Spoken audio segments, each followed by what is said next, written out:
प्रिय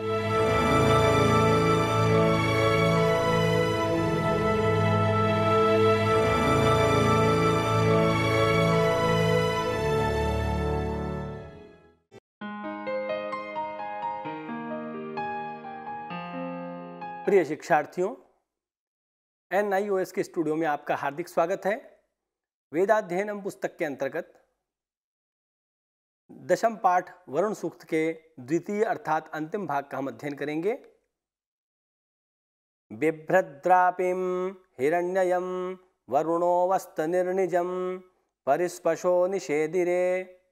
स्वर्ण कवच को धारण करने वाले वरुण देव अपने पुष्ट शरीर को आवृत करते हैं, स्वर्ण कवच पहनते हैं, उसको धारण करते हैं।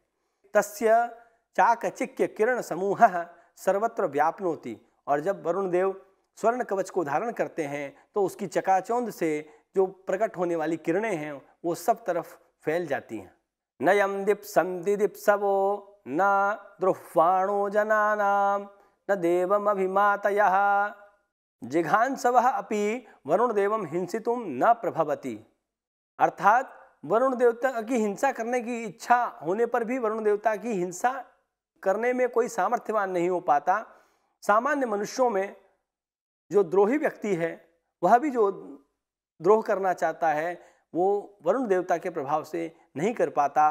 पापी भी किसी अन्य की यदि हानि करना चाहता है तो वरुण देवता के प्रभाव से वह किसी अन्य की हानि भी नहीं कर पाता। उतयो मानुषेष्वा यशश्चक्रे असाम्या अस्माकमुदरेष्वा। जिस वरुण देवता के द्वारा मनुष्यों में अन्न की उत्पत्ति हुई, मनुष्यों के लिए अन्न उत्पन्न हुआ पृथ्वी पर, अपि च तत् अन्नम संपूर्णतया उत्पादितम। इस पृथ्वी लोक पर सब तरफ फसलें लहलहाने लगी और हमारे पेट में, उदरों में समस्त प्रकार का अन्न जाए और फिर उसके पाचन की शक्ति, ये समस्त प्रकार की शक्तियाँ, ये समस्त प्रकार का अन्न, ये सब वरुण देवता के प्रभाव से है। परा में यन्ति धीतयो गावो न गव्यूतिरनु इच्छन्ति रुरुचक्षसम। बहुतों के द्वारा दर्शन योग्य, व्यापक दृष्टि से युक्त वरुण के दर्शन की कामना से मेरी बुद्धि, मेरी भावनाएं उनकी ओर जाती हैं। जिस प्रकार से गोस्थान को लक्ष्य करके सायंकाल वहाँ जाने वाली गायें दौड़ती हैं। गायों को पता है कि कौन सा गोचर प्रदेश है, तो निश्चित रूप से फिर वहाँ वो घास चरने के लिए जाती हैं और सायंकाल पुनः अपने घर की ओर लौटती हैं। सम्नु वोचावहे पुनर्यतो मे मध्वाभृतम होते वा क्षदसे प्रियम। क्योंकि इस यज्ञ में मेरी मधुर हवि आपके लिए संपादित की जा रही है, इसलिए पुनः निश्चय रूप से हम दोनों की प्रेम भावना का आलापन हो, बढ़े। आप होता के समान इस प्रिय हवि का, जो आपको अत्यंत प्रियकर है, आपको अच्छी लगती है, उसका भक्षण करें। दर्शम नु विश्वदर्शतम दर्शम रथमधिक्षमी एता जुषत में गिरः। संपूर्ण विश्व के देखने योग्य उस वरुण को निश्चय ही मैंने देखा। भूमि पर मैंने उस वरुण के रथ को देखा और वरुण देवता ने मेरी यह की गई स्तुति स्वीकार की। इमं मे वरुणश्रुधि हव मद्याच मृणय त्वामवस्युराचके। हे वरुण देवता, मेरे इस आह्वान को सुनकर मुझे सुखी करो, अर्थात मेरा कल्याण करो, और आपके संरक्षण का अभिलाषी मैं आपका आह्वान करता हूँ कि आप आएँ और मुझे संरक्षण प्रदान करें, आप मेरे संरक्षक बने। त्वं विश्वस्य मेधिरा दिवश्च गुमश्च राजसी सयामनि प्रतिश्रुधि। हे मेधावी वरुण देव, हे मेधा संपन्न वरुण देव, आप द्युलोक के, पृथ्वीलोक के एवं संपूर्ण जगत के मध्य भाग को प्रकाशित करते हैं। आपसे ही यह लोक प्रकाशित होते हैं, इस प्रकार के आप हैं। आप मार्ग में, अर्थात जीवन रूपी यात्रा के मार्ग में मुझको प्रत्युत्तर देते हो, और आप ही मेरी रक्षा करते हो, इस प्रकार से मेरी बात का आप उत्तर दे दीजिए।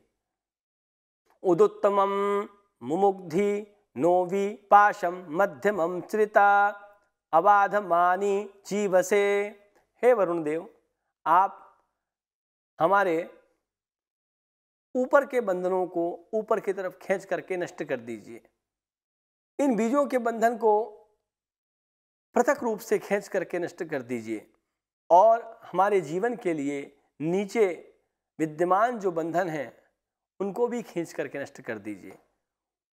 अर्थात हमारे संपूर्ण जीवन में ऊर्ध्ववर्ती को ऊपर की तरफ से और अधोवर्ती को नीचे की तरफ से, मध्यवर्ती को मध्य के तरफ से खींच करके आप हमसे बंधनों को अलग कर दीजिए। अब हम वरुण देवता के स्वरूप के विषय में जानेंगे। वरुण देवता ऋग्वेद के अनुसार आर्यों के अत्यंत प्रिय देवता हैं।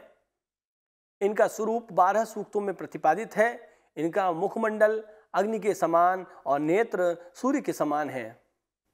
और ये इनकी एक सबसे बड़ी विशेषता है कि ये अत्यंत दूर भी कोई चीज़ विद्यमान है तो उसको भी ये देख सकते हैं। इस प्रकार से इनका दृष्टि पाटव बहुत ही शानदार है। ये सहस्त्र नेत्र से युक्त हैं, ऐसा कहा जाता है। इनका शरीर अत्यंत सुगठित और मांसल है, मांस से भरा हुआ भरा पूरा शरीर है। ये स्वर्ण कवच को और स्वर्णिम वस्त्र को ये धारण करते हैं। इनका रथ भी सूर्य के समान अत्यधिक द्युति से युक्त है और सहस्त्र स्तंभों से युक्त और सहस्त्र द्वारों से युक्त स्वर्ण से बने हुए प्रासाद अर्थात महल में ये निवास करते हैं। प्रासाद के चारों तरफ उनके गुप्तचर विचरण करते रहते हैं। वरुण को सम्राट और स्वराट इत्यादि उपाधियों से भी विभूषित किया गया है, अर्थात क्षत्रियों के अधिपति के रूप में भी इन्हें विभूषित किया गया है। वर्षण के कारण ये अन्न को संपादित करते हैं और प्रकाश के लिए सूर्य को बीच गगन में भेजते हैं, जिससे कि समस्त पृथ्वी पर प्रकाश व्याप्त हो। ये ही सूर्य के चलने के लिए अंतरिक्ष लोक में अत्यधिक विस्तृत मार्ग का निर्माण करते हैं, सर्जना करते हैं। इनकी आज्ञा अत्यंत कठोर होती है और कोई भी इनकी आज्ञा का उल्लंघन नहीं कर सकता। इन्हें धृतव्रत भी कहा जाता है, क्योंकि एक बार ये जिस नियम को धारण कर लेते हैं उसका फिर पालन करके ही छोड़ते हैं। इस प्रकार से वरुण सूक्त के माध्यम से हमने जाना कि वरुण सूक्त ऋग्वेद के प्रथम मंडल का 24वां सूक्त है। इसके शुनक्षेप ऋषि हैं और वरुण उसके देवता हैं। इस सूक्त के अंतर्गत त्रिष्टुप छंद, गायत्री छंद देखने में आता है। यहाँ विशेष रूप से वरुण देवता के स्वरूप का और उनके कार्यों का वर्णन किया गया है और सामान्य रूप से मनुष्य प्रमाद न करें, इस प्रकार की प्रार्थना वरुण देवता के पास की जाती है। और प्रमाद यदि वो गलती से करते हैं, त्रुटिवश करते हैं, तो उनके प्रमादों का परिमार्जन किया जाए या परिमार्जन हो, ऐसी वरुण देवता से प्रार्थना है कि आज हमने गलती की है, भविष्य में हम नहीं करेंगे, हम नियम पालन करेंगे, ऐसी आशा करते हुए प्रार्थना करते हैं। सुख की प्राप्ति के लिए वरुण देवता के समीप में जाकर प्रार्थना की जाती है। जिस प्रकार से रथ का स्वामी रथ को चलाता है और वह दूरवर्ती स्थान को प्राप्त कर लेता है, इसी प्रकार से जैसे तृण को देख करके अश्व को संतोष होता है और वह दूरवर्ती प्रदेश की यात्रा कर लेता है कि हाँ, यहाँ से बहुत दूरी पर लगभग 100-200 मीटर की दूरी पर मुझे घास दिखाई दे रही है, तो ये चिंतन करके कि वहाँ पहुँचने पर मुझे घास की प्राप्ति होगी, जिस प्रकार से अश्व वह दूरी तय कर लेता है, ठीक इसी प्रकार से हम भी वरुण देवता की मन से सुख प्राप्ति के लिए नाना स्तुतियों के द्वारा प्रसन्ना का प्रयास करते हैं, उनको हम प्रसन्न करते हैं। कभी सुख प्राप्ति के लिए, कभी शोभा प्रदान करने के लिए वरुण की स्तुति करते हैं।